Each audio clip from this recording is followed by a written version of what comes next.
আম্মু আব্বু দোয়া করো যাতে আমি পৃথিবীর সব থেকে সুখী হই।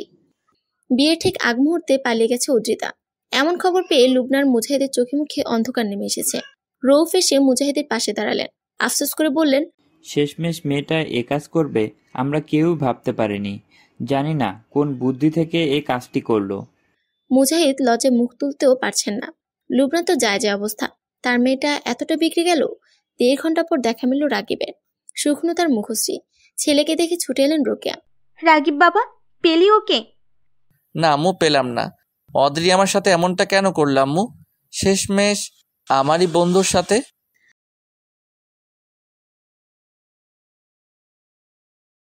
পাত্রের ছোট ভাইকে প্রপোজ করে দিল অদ্রিতা। বিস্ময়ে হতবাক বাড়ির লোক। কিছুক্ষণ আগে ছেলেপক্ষ দেখতে এসেছে অদ্রিতাকে। এরই মাঝে এমন কাণ্ড করে বসবে মেয়েটা কেউ কল্পনাও করেনি। পাত্রপক্ষের চোখ মুখ করুণ দেখাচ্ছে। লজ্জায় টলমল করছে পাত্রের ছোট ভাই। বড় ভাইয়ের জন্য দেখতে আসা মেয়েটা এভাবে প্রপোজ করে দিবে তা ধারণার বাইরে। অদ্রিতার বাবা একগাল হেসে মেয়েকে রুমে পাঠিয়ে দিলেন। অদ্রিতার ভাবখানা এমন যেন কিছুই হয়নি, বরং ডাইনিং থেকে নাশপাতি নিয়ে কামড় বসিয়ে দিল। মেয়ের এমন কাণ্ডে চটে গেলেন লুবনা। মুজাহিদ কোনো মতে অতিথি বিদায় করলেন। লজ্জায় ওনার নাক কাটা গেছে। অদ্রি, অদ্রি, বের হ রুম থেকে। আজ তোর একদিন, আমার একদিন। অনেক বেড়ে গেছিস। আজ তোর পিঠে খুন্তি ভাঙবো, শয়তান মেয়ে। লবণা, তুমি থামবে? দেখো, মেয়ের হয়ে একদম সাফাই গাইবে না বলে দিচ্ছি। তোমার আশকারা পেয়েই এত সাহস হয়েছে ওর। বাবা মায়ের কথা শুনে বের হয়ে আসে অদ্রিতা, হাতে আধ খাওয়া নাশপাতি। কি হয়েছে আম্মু, এত চিৎকার করছো কেন?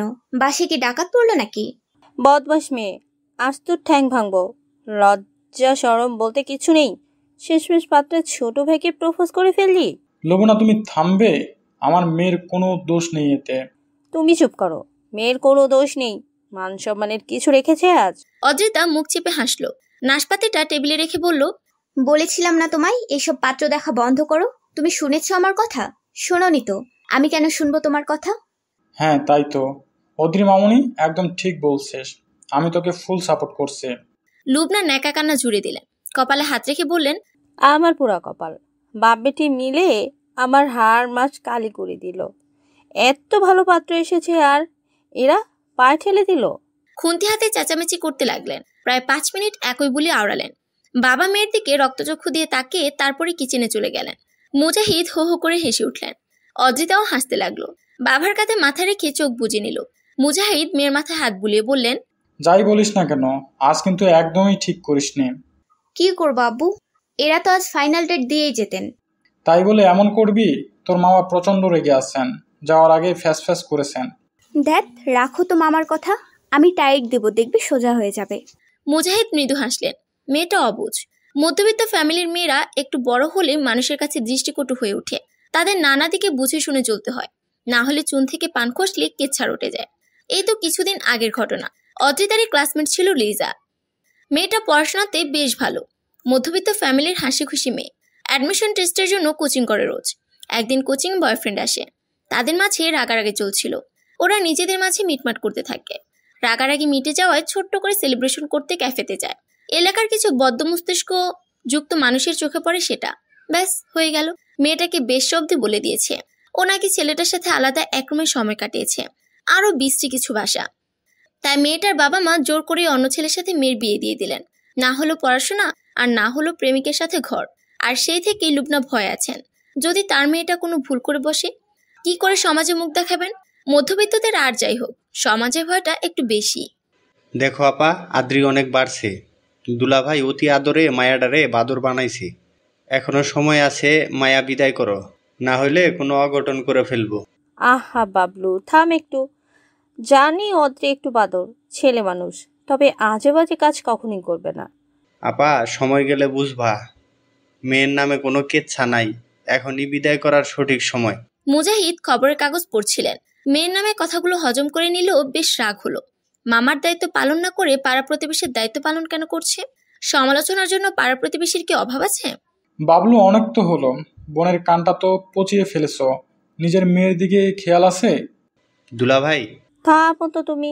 বাবলু, তুই আমার সাথে আয়, রাতে খেয়ে যাবে কিন্তু। মুজাহিদ হাসলেন। মানুষ বিচিত্র রঙের প্রাণী। নিজের ঘরে ঠিক নাই, অন্যের ঘরে এসে আগুন লাগায়। বাবুলের মেয়েটা তো অদ্রিরও ছোট। এই ছোট বয়সী মেয়েটার বিয়ে দিয়ে কি লাভটাই বা হলো? সেই তো সংসারে ঝামেলা আর ঝামেলা, মাঝখান থেকে মেয়েটার জীবন নষ্ট। বিকেলের ঘটনা, সে তো স্কুল থেকে এসে বলল, আপা, এই আপা, কি হয়েছে বল। তুই কি করে প্রপোজটা করলি রে? আমার তো সাহসই হবে না। সাহস থাকতে হয়। ইস, কেন যে আজ স্কুলে গিয়েছিলাম, সিনেমাটা মিস হয়ে গেল। বিছানায় বালিশ দুটো রেখে অদ্রি গম্ভীর দৃষ্টিতে তাকালো। সে তোর কান টেনে দিয়ে বলল, তোর না সামনে পরীক্ষা, পড়াশোনা বাদ দিয়ে আমার সাথে মশকরা করছিস? আপা, ব্যথা পাচ্ছি তো। পড়তে বস, না হলে আম্মুকে গিয়ে বলবো আমার জন্য নয়, এখন থেকে যেন তোর জন্য পাত্র দেখে। বিয়ের পাখনা গজিয়েছে। আমি তো এক পায়ে রাজি। সেতু!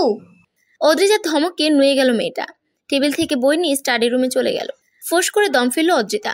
কিছুদিনের মাঝে অ্যাডমিশন নিতে হবে, অথচ মায়ের পাত্র দেখা থেকে শুরু হয়ে গেছে। আচ্ছা, বাবা কি পড়াশোনাতে সাপোর্ট দিবেন? সকাল সকাল বেশ মেজাজে আছেন লুবনা। মায়ের এমন মিষ্টি আচরণে খটকা লাগছে। তীক্ষ্ণ দৃষ্টিতে লুবনার দিকে তাকিয়ে আছে সেতু। তার পরিষ্কার মস্তিষ্ক বলছে আপার 12টা বাজতে চলেছে। কি হয়েছে, খাচ্ছিস না কেন? না মানে, আপা এলে খাবো। আচ্ছা, তাহলে এটা রেখে দে, অদ্রি এলেই না হয় গরম গরম পরোটা ভেজে দিব। মায়ের এমন নরম আচরণে সেতু হা হয়ে গেল। বাবা ফাইল হাতে কাজ করছেন, টেবিল জুড়ে হরেক রঙের ফাইল। ও দীর্ঘশ্বাস ফেলল। জন্মের পর থেকেই বাবাকে ফাইলের গোডাউনে বসে থাকতে দেখেছে, তাই বিষয়টা স্বাভাবিক। মুজাহিদ একটা ব্যাংকে চাকরি করেন, আজ 16 বছর। আগে মাধ্যমিক বিদ্যালয়ের শিক্ষক ছিলেন, বেতন কম হাতে ছেড়ে দিয়েছেন। মুজাহিদের সামনে চা এগিয়ে দিলেন লুবনা। লুবনার হাতের চা অত্যন্ত বিষাদময়, কারণ অতিরিক্ত চিনিদান চায়। মুজাহিদ তবুও চাটা নিল। গত 22 বছর ধরে এই শরবত চায় পান করে যাচ্ছেন। কখনো রাগারাগি করেননি, বরং সবসময় প্রশংসাই করেছেন। মুজাহিদ চায়ের কাপে চুমুক দিলেন, আজও বললেন, চাটা ভালো হয়েছে খুব। লুবনা একটু হাসলেন। মুজাহিদের পাশে বসে মিষ্টি কণ্ঠে বললেন, বাবলু, যে সম্বন্ধটা এসেছিল, ওই যে পাত্রের ছোট ভাই শুভ, তো ওরা ওদের ছোট ছেলের জন্যই অদ্রিকে পছন্দ করেছে। আমি না তোমাকে না বলেই হ্যাঁ বলে দিয়েছি। মুজাহিদ ভ্রু কুঁচকালেন, একটু সময় নিয়ে ভাবলেন। কিছু বলবে তার আগেই অদ্রিতার কণ্ঠ ভেসে এলো, মানা করে দাও, আমি এইসব বিয়েতে রাজি নই। টিউশনি পড়ে সদ্য বাইরে থেকে আসা ঘামে ভেজা অদ্রির শরীর কাঁপছে। এক কথা বোঝাতে বোঝাতে ক্লান্ত। অদ্রি ঘরে যা, আমি তোর বাবার সাথে কথা বলছি। তুমি তো আমার বিষয় নিয়েই বলছো মা, আর কতবার বলবো আমি এখন বিয়ে করতে চাই না। আব্বু! চুপ, তোর আব্বু আমায় কি বোঝাবে? হ্যাঁ, ছেলে কুয়েত থাকে, তুই নীলনচর মতো কাজ করেছিস, তারপরও তারা তোকে বউ হিসাবে চায়। তোর জন্য বড় ছেলেকে বাদ দিয়ে ছোট ছেলেকেই বিয়ে করাতে চায়, আর তুই নাকচ করছিস। শোনো আম্মু, আমি এই বিয়ে করব না। ছেলে কি করে এইসবে আমার কোনো আগ্রহ নেই। ওনারা বেহেয়া না হলে আবার আসতেন না। অদ্রি! মুজাহিদ আহ বলে চেঁচিয়ে উঠলেন। মামির মাঝে যেতে চাইছিলেন না উনি, তবুও যেতে হচ্ছে। অদ্রিমা! আব্বু, তুমি অন্তত বিয়ের কথা বলো না। অদ্রির কথায় অসহায় ভাব, চোখে পানি চিকচিক করছে। মুজাহিদ দীর্ঘশ্বাস লুকিয়ে বললেন, তুই যা বলবি তাই হবে। লুবনা রেগে গেলেন, হাতে থাকা গ্লাসটা ধুম করে টেবিলে রাখলেন। চোখে পানি নিয়ে চেঁচাতে লাগলেন, আমার আর কি, আমি এই সংসারের কে? কোনো মূল্য আছে আমার কথার? যা ইচ্ছে তাই কর, কিচ্ছুটি বলবো না। বাপ মেয়েতে আমার মাথাটা ছিবে খেলো, আমিও দেবো কতদিন বিয়ে না করিস তুই। অদ্রিতা সেদিকে কান দিল না, বাবার দিকে মায়ামত দৃষ্টিতে তাকালো। মুজাহিদ চোখ ফিরিয়ে নিলেন। তার এই মেয়েটা বড্ড আবেগে ঠাসা। অদ্রিতার মুখের সাথে নিজের মায়ের মিল পান উনি, আর তাই তো মেয়েটার কথার পৃষ্ঠে কথা বলতে পারেন না। আব্বু! মামনি, আমি পড়াশোনা করতে চাই। সপ্তাহখানেক আগেই তো রেজাল্ট এসেছে। হ্যাঁ, গোল্ডেন প্লাসটা মিস হয়েছে, তবে প্লাস তো এসেছে। তবে কথা দিচ্ছি, এবার আরো মনোযোগ দিয়ে পড়বো। প্লিজ আব্বু। মুজাহিদ চিন্তায় পড়লেন। এই এলাকায় কিছুদিন আগে যা ঘটেছে তাতে অদ্রিতা ভার্সিটিতে গেলে সবাই জ্বলে উঠবে, কলঙ্কের তকমা লাগিয়ে দিবে। তাছাড়া কলেজটা এলাকাতেই ছিল, ভার্সিটি তো 20 কিলোমিটার দূরে, তাও ভালো নয় তেমন। আব্বু! মা, আমিও চাই তুই পড়াশোনা কর, কিন্তু সবকিছু মিলিয়ে। মুজাহিদ কথা শেষ করতে পারলেন না। অদ্রিতা ঢুকরে কেঁদে উঠল। চাপা কান্নায় আর্তনাদ করছে সে। বাবার দিকে না তাকিয়ে রুমে চলে গেল। মুজাহিদের বুকে যেন তীর বিঁধে গেল। মেয়ের কান্নাটা কিছুতেই সহ্য করতে পারছেন না। কিছু একটা করতে হবে। এভাবে মেয়ের পড়াশোনাটা বন্ধ হওয়া উচিত নয়। বিয়ের বয়স হয়েছে মাত্র, পার তো হয়ে যায়নি। তবে এখান থেকে ভার্সিটিতে কিভাবে পড়বে? ভীষণ মন খারাপ অদ্রিতার। ও খোলা জানালা দিয়ে বাইরে তাকিয়েছিল, সুন্দর চাঁদ আকাশের বুকে। তবে সেসব তাকে ছুঁতে পারছে না। ঘড়ির কাঁটা তখন 11টা ছুঁয়েছে। ফোনটা বেজে উঠল, আননোন নাম্বার। অদ্রিতার হৃদয় অনুভূতিহীন। একবার দুবার করে একাধিকবার কল এলো। শেষমেশ কল রিসিভ করলো অদ্রি, তবে দুপ্রান্তের কেউই কথা বলছে না। অদ্রি বড় বিরক্ত হয়ে বলল, হ্যালো, কে বলছেন? কথা না বলে কল কেন করেছেন? আজব লোক তো। অদ্রি কলটা রাখতেই যাচ্ছিল, ঠিক সে সময় উপাস থেকে পুরুষ কণ্ঠটি বলল, অদ্রি বলছেন? আমি শুভ। শুভর দম ওঠানামা করছে। ফোনের এপাশে থাকা অদ্রি চুপ। ছেলেটা বড় অধৈর্য হয়ে বলল, অদ্রি শুনছেন? মেজাজ চটে যাচ্ছে অদ্রির। এই লোক ফোন নাম্বার পেলো কোথা থেকে? অদ্রি আপনি শুনছেন? কেন কল করেছেন? শুভ যেন এই কথারই অপেক্ষা করছিল। ও বিলম্ব না করে বলল, আপনার প্রপোজ আমি অ্যাকসেপ্ট করে নিয়েছি। অদ্রির মনে হলো শুভর মাথাটা ফাটিয়ে দিবে, আবার মনে হলো নিজের মাথাটা আগে ফাটানো উচিত। অদ্রি, আপনাকে আমার পছন্দ হয়েছে। আমি বাসায় বলেছি, সবাই মেনে নিয়েছে। আপনার কি মাথা খারাপ শুভ? সরি। আপনি এটা বোঝেননি আমি বিয়েটা করতে চাই না, সেজন্য এই কাজটি করেছি। শুভ হাসলো। অদ্রি যেন বোকাই বনে গেল। এই ঝামেলাটা না জানে কতকাল পোহাতে হয়। অদ্রি, আপনার সমস্ত কথাই বুঝেছি আমি, তবে অনুভূতির কোনো সময় হয় না। আপনি ওভাবে বলার পর আমার আকাশ থেমে গিয়েছিল।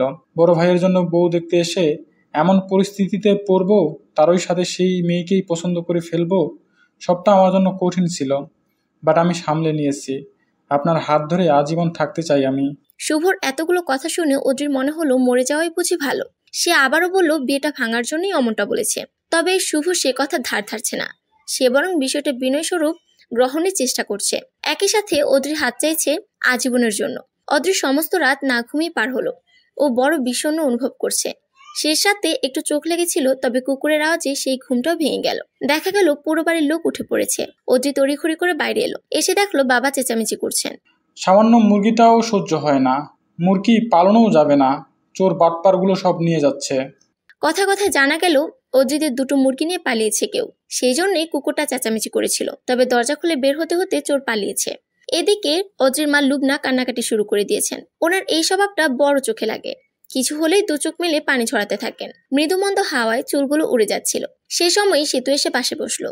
অদ্রির স্বভাবের কারণে গোসলের পর রোদে এসে বসে, নতুবা তার শরীর কাঁপতে থাকে। সেতু মিটিমিটি হাসছে। বোনের আচরণ স্বাভাবিক না দেখিয়ে অদ্রি শুধালো, কি সমস্যা?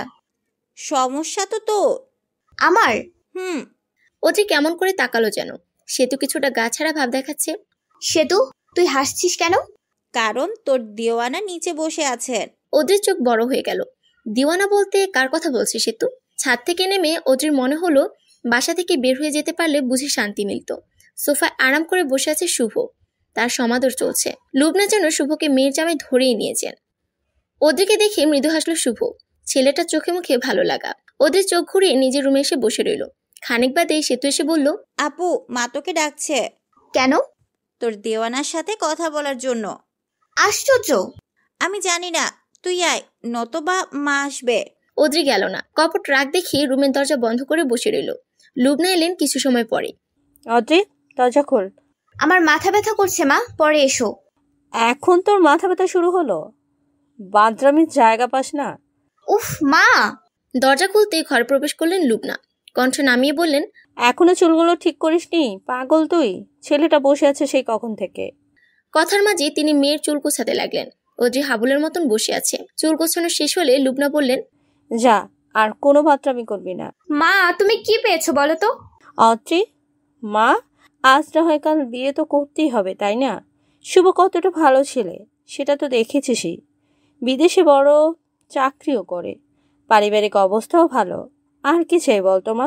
অদ্রি কিছু একটা বলতে নিয়েও থেমে গেল। তার ভালো লাগছে না। এই ঝামেলা কি কখনোই যাবে না? পুকুর পাড়ে এসে বসেছে অদ্রি আর শুভ। শুভ দেখতে সুন্দর, চেহারাটায় মায়াও রয়েছে। তবে অদ্রির হৃদয়ে কোনো অনুভূতি নেই। ওর মন মস্তিষ্ক নিজের ক্যারিয়ারের দিকে চলছে। কত স্বপ্ন, কত আশা। অনেকটা সময় পার হওয়ার পর শুভ বলল, অদ্রি, আপনি আপসেট? সোজা সাপটা বলায় হাসলো শুভ। অদ্রি সেই হাসি দেখে বরং বিরক্তই হলো। আপনি বিষয়টা মজার ছলে নিচ্ছেন কেন শুভ? আমি চাই না বিয়ে করতে। কাউকে পছন্দ করেন? অদ্রি সরু চোখে তাকালো। সত্যি বলতে তার পছন্দের কেউ নেই। যদি শুভকে থামাতে পছন্দ আছে কথাটি বলে, তবে মা আজই বিয়ে দিয়ে দিবেন। তাই প্রশ্নটা এড়িয়ে গেল অদ্রি। শুভ কিন্তু নাছোড়বান্দা। সে বলল, যাক, এই দিক তাহলে ক্লিয়ারই আছে। আমি জানি আপনি চান না বিয়ে করতে, কারণ আপনার মনে সংশয় বিয়ে হলে আপনি কেরিয়ারে বাধাগ্রস্ত হবেন। কথাটা ঠিকই বলেছে শুভ। তবে অদ্রি কিছু বলছে না। শুভ একটু সাহস সঞ্চয় করে মেয়েটির আরেকটু নিকটে এসে বসলো। অদ্রি কিছুটা ভয় পেয়ে বলল, শুভ, দূরে সরে বসুন। শুভ মৃদু হাসল। মেয়েটির এই স্বভাব তার বড় ভালো লেগেছে। যেই মেয়ে নিজেকে শুদ্ধ করে রাখতে চায় সে নিশ্চয়ই স্ত্রী রূপে সেরা। ভয় পাবেন না, এমন কিছু করব না যাতে কলঙ্ক হবে। তবে জেনে রাখবেন, এই হাত ছোঁয়ার অধিকার শুভ নিয়েই ছাড়বে। অদ্রি, আপনি শুধু আমার, শুধুই আমার। দোটানায় কাটলো 2 দিন। অদ্রির মন মস্তিষ্কে শুভর বলা কথাগুলো প্রভাব বিস্তার করলো। ছেলেটা এমন করে কথা কেন বলল? অদ্রি নিজেকে সামনে নিল কিছুদিনের মধ্যেই। শুভ নামক মানুষটাকে সে মনেও করলো না।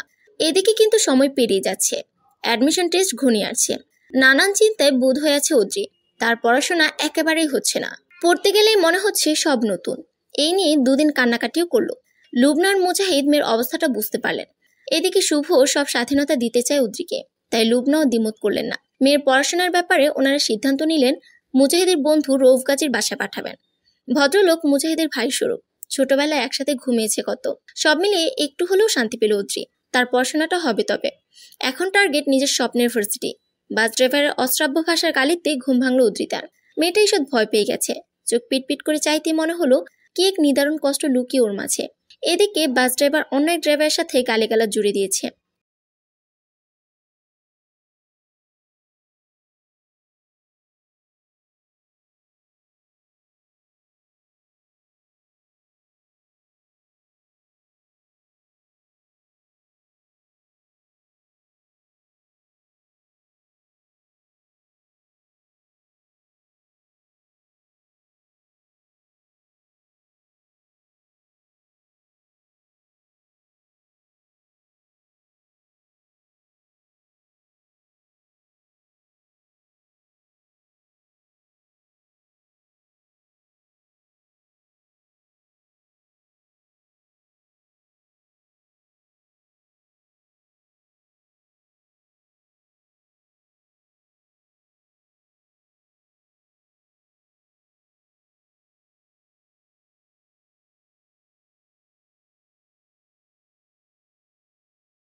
বন্ধ করেও ওদের ঘুম আসছে না। কি এক যন্ত্রণা! ওদের খুব ইচ্ছা করছে ফোন চাপার। সে উঠে এসে ব্যাগ থেকে ফোনটা বের করলো। ব্যাগের চেন লাগাতে যাবে অমনি কিছু একটা নজরে পড়লো, একটা খামের মতন। ওদের কেমন লাগলো, এটা তো ওর না। তবে ও খামটা তুলে নিল চটপট। তারপর বিড়াল পায়ে বেডের কাছে এসে দাঁড়ালো। লাইট জ্বালিয়ে যেই না খামটা ধরবে অমনি কল এলো। সেতু কল করেছে, নিশ্চয়ই খবর পেয়েছে। হ্যাঁ আপু, কি খবর? ভালো। অনেক চোট পেয়েছিস? ভালোই, ধাক্কা লেগে ইটের সাথে আঘাত লেগেছে। ইস, খুব কষ্ট হচ্ছে না রে? বেশি না। তুই বাবা মাকে কিছু জানাসনি তো? না। ঠিক আছে, তবে টেনশন করিস না। আচ্ছা তাহলে ঘুমা। তুইও। কল রেখে ওদের একটু মন খারাপ হলো। রোকেয়া আর রাগিব যথেষ্ট যত্ন করেছেন, তবে মায়ের যত্নের কথাটা স্মরণ হয়। ওদের যখন শরীর খারাপ হয় তখন মা সারা রাত বসে থাকেন। বাবা বারবার দেখে যান, সেতু পায়ের কাছে ঘুমিয়ে থাকে। সবটা স্মরণ করেই ওদের এই মন খারাপ। একটা সময় পর কান্নাকাটিও করলো, অথচ এই কান্নার কোনো মানে নেই। ওদের ঘুম ভাঙলো ভোরের আলোর ছোঁয়াতে। গতরাতে কান্নাকাটি করে কখন যে ঘুমিয়েছে কে জানে। মেয়েটির মুখে চোখের পানি শুকিয়েছে, কেমন একটা আঠালো ভাব। ও উঠে গিয়ে মুখ ধুয়ে এলো। এবার ভালো লাগছে। আয়নার সামনে সে নিজেকে ভালো মতন দেখলো। পায়ের ব্যথাটা কিছুটা কম, তবে হাতের চোট ভালোই। ওদের নিজের অগোছালো চুলগুলো গুছিয়ে নিয়ে একটা নিঃশ্বাস ফেললো। বের হবে তাই বেড থেকে ওড়না নিবে, সে সময়ই খামটা নজরে এলো। এক কোণে পড়ে আছে। গতরাতের ঘটনা স্মরণ হলো ওর। ও চট করে খামটা তুলে নিল। আগ্রহ নিয়ে খামটা খুলতেই বেরিয়ে এলো বেশ কিছু ছবি। প্রতিটা ছবি ভালো মতন দেখলো যে। ওর মনে হতে লাগলো মাথার ওপর আকাশ ভেঙেছে। দু চোখ নামিয়েছে নোনা জলের ফোয়ারা। দুটো ব্যক্তি এক কাপড়ের মুখোমুখি দাঁড়িয়ে, কারো মুখে কোনো শব্দ নেই। কি এক ব্যথায় তপ্ত হয়ে আছে চারপাশ। ওদের দ্বিধার চোখে পুরুষটিকে দেখে চলেছে। এদিকে পুরুষটি একেবারেই চুপ। কথা বলুন মিস্টার রাগিব। রাগিব নিরুত্তর। সে মেয়েটিকে ভালো মতন দেখে চলেছে। ওদের দু চোখ যেন জ্বলন্ত অগ্নিশিখা। কি বলবো, বললেও তুমি বুঝবে না। ওদের এবার হাসি পেল, তবে হাসিটুকু বেদ করে বেরিয়ে এলো কান্না। কি বুঝবো না? এরা কারা রাগিব? আপনি বলতে পারেন? রাগিব কথা না বলে সামনের দিকটা এলো। ওদের দু হাতে পুরুষটিকে ঠেলে দিয়ে বলল, সরে যান। তুমি মিথ্যে ভুল বুঝলে অদ্রি, এদের সাথে আমার কোনো সম্পর্ক নেই। তবে এই ক্লোজ ছবিগুলো, তাও এতগুলো মেয়ের সাথে? রাগিব এবার চুপ। ওদের দু চোখ বৃষ্টি ছড়াতে ব্যস্ত। বিষয়টি আমি বলতে চাই না অদ্রি, তবে তুমি আমায় ভুল বুঝলে। কথাটি বলে চলে গেল রাগিব। অদ্রি ধপ করে মেঝেতে বসে পড়ল।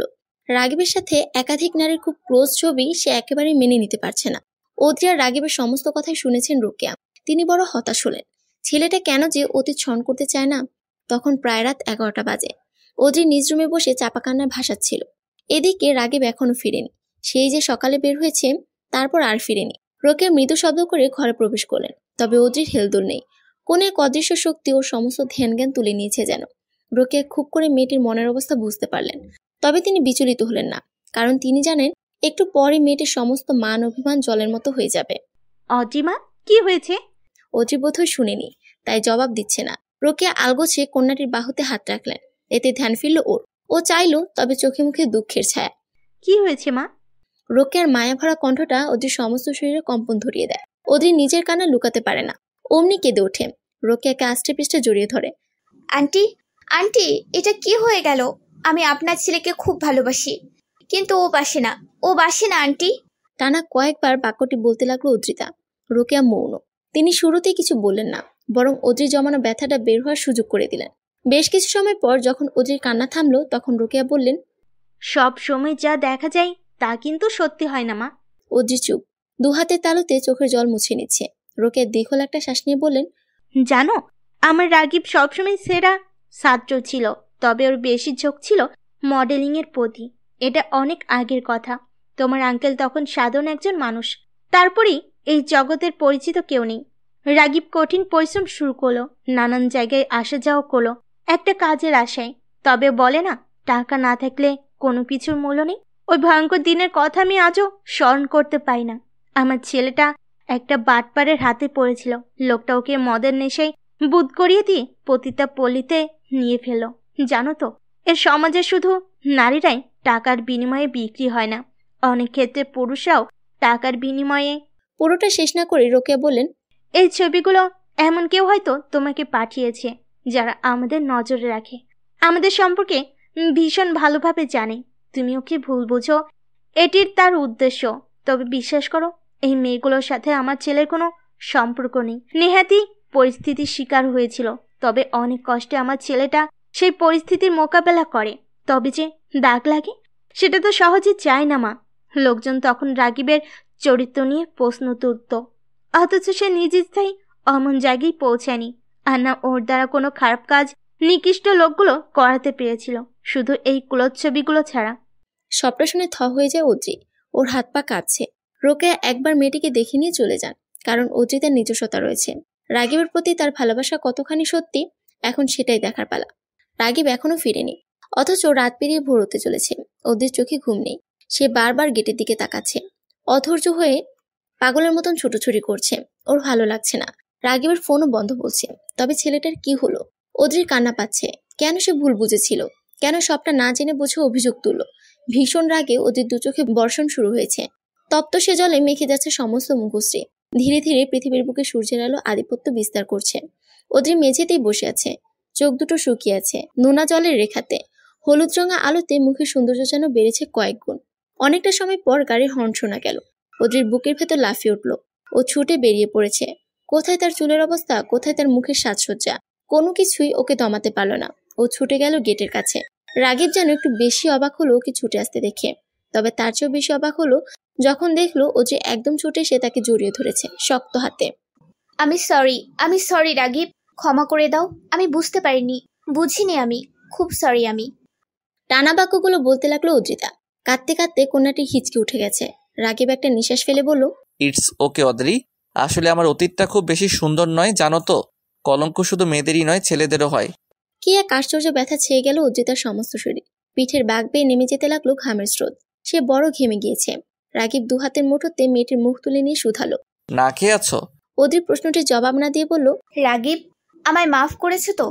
রাগিব একটু করে হাসলো। তবে সেই হাসিতেও কোথাও একটা ব্যথা দেখতে পেল অদ্রিতা। ও শক্ত করে জড়িয়ে ধরল পুরুষটিকে।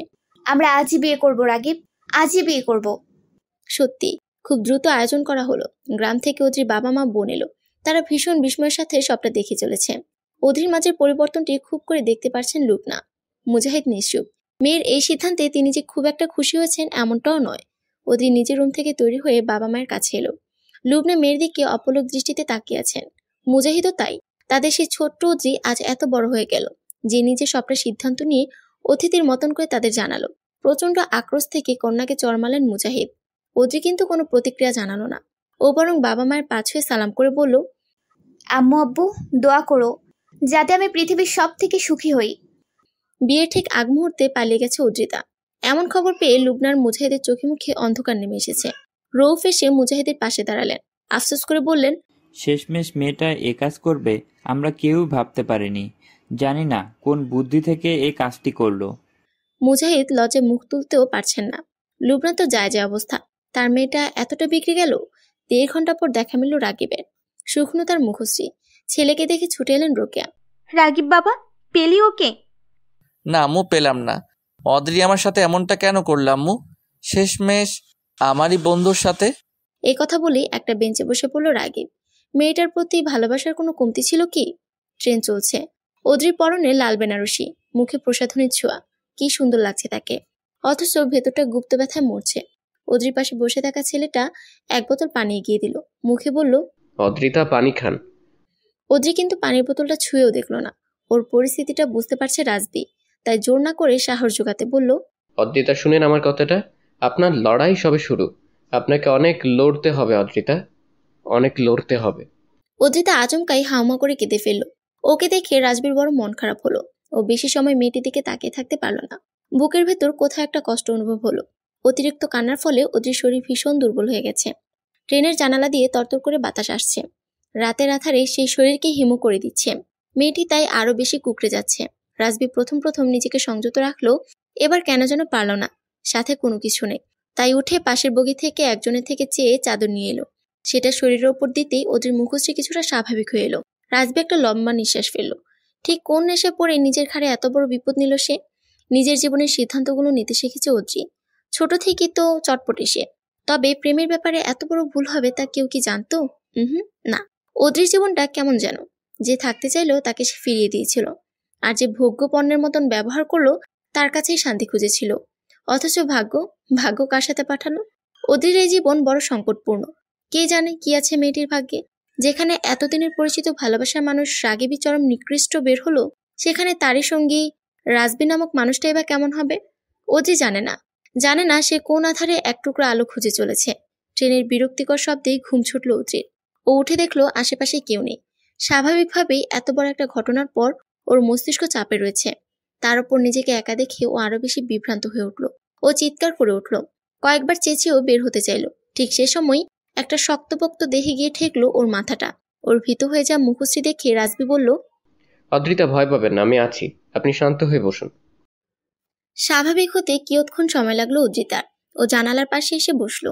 রাজবির হাতে খাবার, সেটা এগিয়ে দিয়ে বলল, অনেক সময় ধরে না খেয়ে আছেন, খাবারটা খেয়ে নিন। অদ্রিতা ঘাড় ঘুরিয়ে চাইল। দেখলো রাজবি নামের পুরুষটিকে। এই ব্যক্তিটিকে এর আগে আরো দুবার দেখেছ।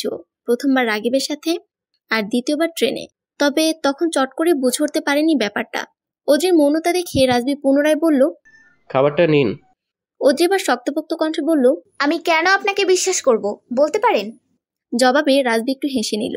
ও ঠিক পাশটায় বসে বলল, অদ্রিতা, আপনি ভুলে যাচ্ছেন, গতকাল আপনি আমাকে বিশ্বাস করে এত দূর এসেছেন। সত্যিই তো তাই। রাজবিকে বিশ্বাস করেই তো এত দূর এসেছে অদ্রি। সেটা স্মরণ করেই ওর সমস্ত দেহ শিউর উঠল। রাগিব আর তার পরিবার সম্ভবত পৃথিবীর সব থেকে নিকৃষ্টদের কাতারে পড়ে। রৌফ, রোকেয়া কিংবা রাগিব, তাদের তিনজনের অভিনয়ের জালেই আটকে গিয়েছিল অদ্রি। খুব সুন্দর এক প্ল্যান করে অদ্রিকে প্রেমে ফেলল রাগিব। এটি মূলত তাদের বিজনেসের একটি অংশ। এর আগেও বহু মেয়েকে ভাগিয়ে এনে বিক্রি করেছে ওরা। অদ্রির সাথে অবশ্য এমনটা প্ল্যান ছিল না। ঘটনার সূত্রপাত ঘটে অদ্রি যেদিন প্রথমবার রাগিবদের বাড়িতে এলো। কথা ছিল অদ্রি শুধু পরীক্ষা দিয়ে চলে যাবে। যেহেতু মুজাহিদের সাথে ছেলেবেলা থেকে বন্ধুত্ব রৌফের, তাই কথাটা তিনি ফেলতে পারেননি। তবে কে জানতো খেলা এভাবে বদলে যাবে। অদ্রি যেদিন বাড়ি এলো সেদিন রাতেই একটা মিটিং চলছিল, আর সেখান থেকে ক্লায়েন্ট অদ্রিকে ডিমান্ড করে ফেলে। রাগিব তখন বিষয়টিকে পাত্তা দেয়নি।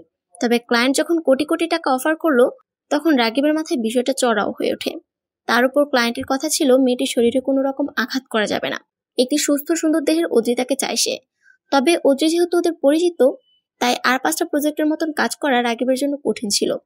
কোনোভাবে অপহরণও করা যাচ্ছিল না, কারণ এতে করে ওর পরিবারের ভোগান্তি বাড়বে। কেস হলে ওদের ঝামেলা হতে পারে। তাই এমন কিছু করতে হবে যাতে সবটা ঠিক থাকে। তবে কি করা যায় এই চিন্তা থেকে রিস্ক না নিয়ে মেয়েটিকে প্রেমের ফাঁদে ফেলে। তবে নানাভাবে অদ্রির কাছে ধরা পড়তে থাকেও বিষয়টা কঠিন হচ্ছিল ক্রমশ। সেদিন যখন ছবিগুলো পাওয়া গেল, তখন রাগিবের মাথায় আকাশ ভেঙে পড়ে। ও বুঝতে পারছিল কাছের কেউ এই কাজটি করেছে। তবে কি হতে পারে এই বিষয়টি ও বুঝতে পারছিল না। রোকেয়া যেভাবে ওদেরকে বুঝ দিয়েছিল, তারপর রাগিব বেশ অনেকটাই চিন্তামুক্ত হয়েছিল। তবে অদ্রি বিয়ের ব্যাপারে তাড়াহুড়ো করলো। তখন রাগিব চাইলেও নিষেধ করতে পারত না। এতে অদ্রি হাতছাড়া হতে পারত। তাই নানান কৌশলে বিয়ের মিথ্যে প্ল্যানটা সাজালো। রাজবিকে বলা হয়েছিল অদ্রিকে বলতে গেটের বাইরে রাগিব অপেক্ষা করছে, কোনো এক সারপ্রাইজ আছে। সে অনুযায়ী সবটা হলো। তবে শেষে একটু টুইস্ট এলো। রাগিব দেখাতে চেয়েছিল অদ্রি রাজবির সাথে পালিয়ে গেছে। সেটা সাকসেসফুল তো হলোই, তবে টুইস্ট এলো তখনই যখন সত্যি অদ্রিকে নিয়ে পালালো রাজবি। সবটা বুঝতে পেরে চিৎকার করে উঠলো রাগিব। জিনিসপত্র ভাঙতে লাগলো। এতদিন কাঠি নাড়া মানুষটা ছিল রাজবি। তারই সামনে দিয়ে তার করা প্ল্যানে তাকে মাত দিয়ে গেল তার পোষা ছেলেটা, যাকে চোখ বন্ধ করে বিশ্বাস করতো রাগিব। আজ 2 বছর হতে চলো অদ্রি একটি কেজি স্কুলে পড়াচ্ছে। ছোট ছোট বাচ্চাদের পড়াতে ওর ভালোই লাগে। অদ্রির আজ ক্লাস কম ছিল, তাই আগে ছুটি হয়েছে। ও বের হয়ে দেখলো স্কুলের বাইরে অপেক্ষা করছে রাজবি। ছেলেটার প্রতি অসম্ভব কৃতজ্ঞ। এই মানুষটা ছিল বলেই রাগিব আর তার পরিবারের নিকৃষ্টতা থেকে বেঁচে গিয়েছিল। শুধু তাই নয়, এই যে বেঁচে আছে, বলা চলে বেশ ভালোভাবে বেঁচে আছে, এই সবটা রাজবির জন্য। ছেলেটা নিজের জানের মায়া ত্যাগ করে রাগিবের মতন হায়নার চোখ এড়িয়ে অদ্রিকে আগলে নিয়েছিল। তবে সব থেকে দুঃখের বিষয়টি হলো আজও বাবা মায়ের সাথে যোগাযোগ করতে পারল না অদ্রি। এর কারণ রাগিব। যদি কোনোভাবে জানে বাবা মায়ের সাথে অদ্রির যোগাযোগ আছে, তবে তাদেরকে মেরে ফেলতে দুবার ভাববে না নিকৃষ্ট লোকরা। তাছাড়া বাবা মা এই বিষয়গুলো জানতে পারলে কষ্ট পাবেন। সেই সাথে নানান সমস্যাও রয়েছে। রাজবি অনেকটা সময় ধরে দাঁড়িয়ে আছে। অদ্রির ভাবলেশীন চাহনি দেখে মুখের সামনে হাত দিয়ে শব্দ করলো। এতে করে ধ্যান ভাঙল ওর। কোথায় হারিয়ে গেছো? না, এমনি। আচ্ছা ঠিক আছে, চলো। কোথায় বলা যাবে না, চলো আগে। কথাটি বলেই অদ্রির হাত আগলে নিল রাজবি। এতে অদ্ভুত একটা শিহরণ বয়ে গেল অদ্রি তার সমস্ত দেহে। ও অপলক নয়নে ছেলেটাকে দেখতে লাগলো। খুব বেশি সময় নিয়ে দেখলে বোঝা যায় রাজবি অসম্ভব সুন্দর একজন পুরুষ। গভীর দুটো চোখ, কালচে হয় ঠোঁট, পুরো মুখশ্রীতে মায়া রয়েছে। হুট করে চোখ বাঁধতে শুরু করেছে রাজবি। অদ্রি এবার ধৈর্য হারিয়ে পড়ল। কি মশাই, পাচার করে দেওয়ার ধান্দা নাকি? একদম তাই। এখন তুমি চুপ করো তো। কিন্তু আমরা কোথায় চলেছি? উফ অদ্রিতা, এত কেন কথা বলো? আশ্চর্য তো আপনি। রাজবি এবার জবাব দিল না। অদ্রিতাকে ধরে সাবধানে পথ চলতে লাগলো। আজ অদ্রিতার জন্মদিন, সেটির জন্য ছোট এক আয়োজন করেছে ছেলেটা। রাজবি চুপ করতে বলল, অদ্রি তো অদ্রি, মেয়েটা কথা না বলে 1 সেকেন্ড থাকতে পারে না।